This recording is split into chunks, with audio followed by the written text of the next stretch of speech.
ಈ ನಾಡಿನ ಜೀವಪರ ಬರಹಗಾರ ಹಿರಿಯ ಸಾಹಿತಿ ದೇವನೂರು ಮಹಾದೇವ ಅವರಿಗೆ ಪ್ರಸಕ್ತ ಸಾಲಿನ ಪಂಪ ಪ್ರಶಸ್ತಿ ಗೌರವ ಒಲಿದಿರುವುದು ಅತ್ಯಂತ ಅಭಿಮಾನ ಮತ್ತು ಹೆಮ್ಮೆಯ ಸಂಗತಿ ಎಂದು ಜಿಲ್ಲಾ ಕನ್ನಡ ಸಾಹಿತ್ಯ ಪರಿಷತ್ತಿನ ಅಧ್ಯಕ್ಷರಾದ ಬಿಎನ್ ವಾಸರೆ ತಿಳಿಸಿದ್ದಾರೆ.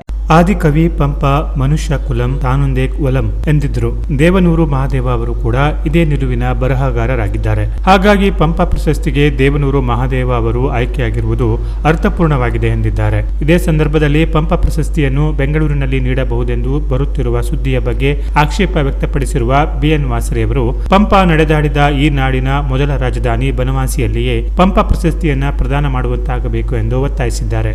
ನಾಡಿನಲ್ಲಿ ಸರ್ಕಾರ ಈ ವರ್ಷ ಕೂಡ ಅನೇಕ ಉತ್ಸವಗಳನ್ನು ನಡೆಸಿದೆ, ಕೋಟಿ ರೂಪಾಯಿ ಖರ್ಚು ಮಾಡಿದೆ. ಆದರೆ ಈ ಬಾರಿಯ ಕದಂಬೋತ್ಸವವನ್ನು ಬನವಾಸಿಯಲ್ಲಿ ನಡೆಸದಿರುವ ಬಗ್ಗೆ ಸರ್ಕಾರ ಅದಕ್ಕೆ ಅಗತ್ಯ ಕ್ರಮವನ್ನು ಕೈಗೊಳ್ಳದೇ ಇರುವ ಬಗ್ಗೆ ಅಸಮಾಧಾನ ವ್ಯಕ್ತಪಡಿಸಿರುವ ಜಿಲ್ಲಾ ಕಸಾಪ ಅಧ್ಯಕ್ಷ ಬಿಎನ್ ವಾಸರೆ ಅವರು ಈಗಲೂ ಕೂಡ ಬನವಾಸಿಯಲ್ಲಿ ಕದಂಬೋತ್ಸವ ಆಚರಿಸಲು ಸಮಯವಿದೆ. ಸರ್ಕಾರ ತಕ್ಷಣ ಕದಂಬೋತ್ಸವ ಆಚರಿಸಲು ಅಗತ್ಯ ಕ್ರಮಗಳನ್ನು ಕೈಗೊಳ್ಳಬೇಕು ಹಾಗೂ ಕದಂಬೋತ್ಸವದಲ್ಲಿಯೇ ಪ್ರಸಕ್ತ ಸಾಲಿನ ಪಂಪ ಪ್ರಶಸ್ತಿ ಪುರಸ್ಕೃತರಾದ ದೇವನೂರು ಮಹಾದೇವ ಅವರಿಗೆ ಪ್ರಶಸ್ತಿ ಪ್ರದಾನ ಮಾಡಬೇಕು ಎಂದು ಆಗ್ರಹಿಸಿದ್ದಾರೆ.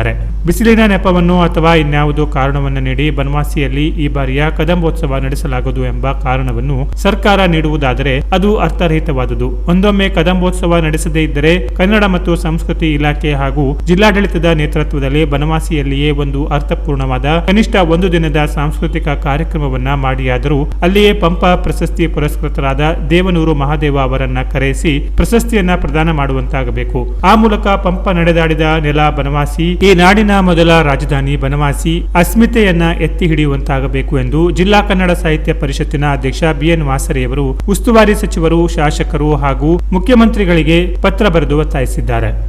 ಈ ನಾಡಿನ ಜೀವಪರ ಸಾಹಿತಿಯಾಗಿರುವ ಹಿರಿಯ ಬರಹಗಾರರಾದ ದೇವನೂರು ಮಹಾದೇವ್ ಅವರಿಗೆ ಪ್ರಸಕ್ತ ಸಾಲಿನ ಈ ನಾಡಿನ ಅತ್ಯಂತ ಪ್ರತಿಷ್ಠಿತ ಪ್ರಶಸ್ತಿಯಾಗಿರುವ ಪಂಪ ಪ್ರಶಸ್ತಿ ದೊರೆತಿರುವುದು ನಮಗೆಲ್ಲರಿಗೂ ಕೂಡ ಅಭಿಮಾನ ಮತ್ತು ಹೆಮ್ಮೆಯ ಸಂಗತಿಯಾಗಿದೆ. ಉತ್ತರ ಕನ್ನಡ ಜಿಲ್ಲಾ ಕನ್ನಡ ಸಾಹಿತ್ಯ ಪರಿಷತ್ತು ದೇವನೂರು ಮಹಾದೇವ್ ಅವರಿಗೆ ಪಂಪ ಪ್ರಶಸ್ತಿ ಬಂದಿರೋದನ್ನು ಅಭಿಮಾನದಿಂದಲೇ ಸ್ವಾಗತ ಮಾಡ್ತಾ ಇದೆ.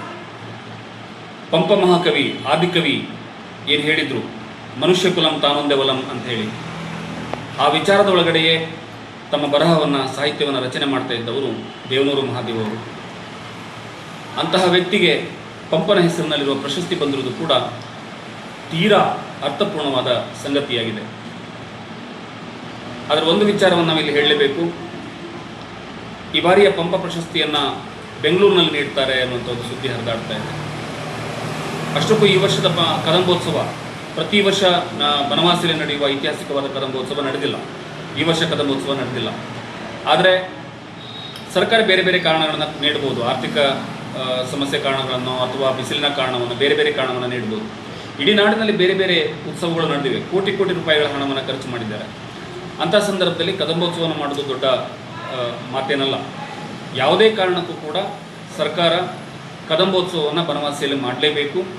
ಮತ್ತು ಏನು ಈ ಪಂಪ ಪ್ರಶಸ್ತಿ ದೇವನೂರು ಮಹಾದೇವ್ ಅವರಿಗೆ ಬಂದಿದೆ, ಆ ಪ್ರಶಸ್ತಿಯನ್ನು ಬನವಾಸಿಯಲ್ಲಿ ನಡೆಯುವ ಕದಂಬೋತ್ಸವದಲ್ಲಿಯೇ ಪ್ರದಾನ ಮಾಡಬೇಕು ಅನ್ನೋದು ನಮ್ಮ ಹಕ್ಕೊತ್ತಾಯ ಕೂಡ ಆಗಿದೆ.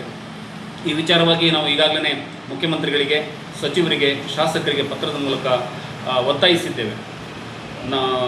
ದೇವನೂರು ಮಹಾದೇವ್ ಅಂತವರು ಪಂಪ ಪ್ರಶಸ್ತಿಯನ್ನು ಸ್ವೀಕರಿಸುವ ಸಂದರ್ಭದಲ್ಲಿ ಅದು ಕದಂಬೋತ್ಸವ ನಡೆಯುವ ಬನವಾಸಿಯಲ್ಲಿ ಸ್ವೀಕರಿಸಿದರೆ ನಿಜಕ್ಕೂ ಕೂಡ ಕನ್ನಡದ ಮೊದಲ ರಾಜಧಾನಿ ಎನ್ನುವಂಥ ಹೆಮ್ಮೆ ಇರುವ ಬನವಾಸಿಗೆ ಮತ್ತು ಆ ಬನವಾಸಿಯಲ್ಲಿ ನಡೆದಾಡಿರುವ ಪಂಪನಿಗೆ ಒಂದು ದೊಡ್ಡದಾದ ಗೌರವವನ್ನು ನಾವು ತಂದುಕೊಟ್ಟ ಹಾಗಾಗ್ತದೆ. ಹಾಗಾಗಿ ಕದಂಬೋತ್ಸವವನ್ನು ನಡೆಸುವ ಮೂಲಕ ಆ ಕದಂಬೋತ್ಸವದಲ್ಲಿಯೇ ಪಂಪ ಪ್ರಶಸ್ತಿಯನ್ನು ನೀಡಬೇಕು ಅಂತೇಳಿ ಉತ್ತರ ಕನ್ನಡ ಜಿಲ್ಲಾ ಕನ್ನಡ ಸಾಹಿತ್ಯ ಪರಿಷತ್ತಿನ ಅಧ್ಯಕ್ಷನಾಗಿ ನಾನು ಅತ್ಯಂತ ಹಕ್ಕೊತ್ತಾಯವನ್ನು ಮಾಡ್ತಾ ಇದ್ದೇನೆ.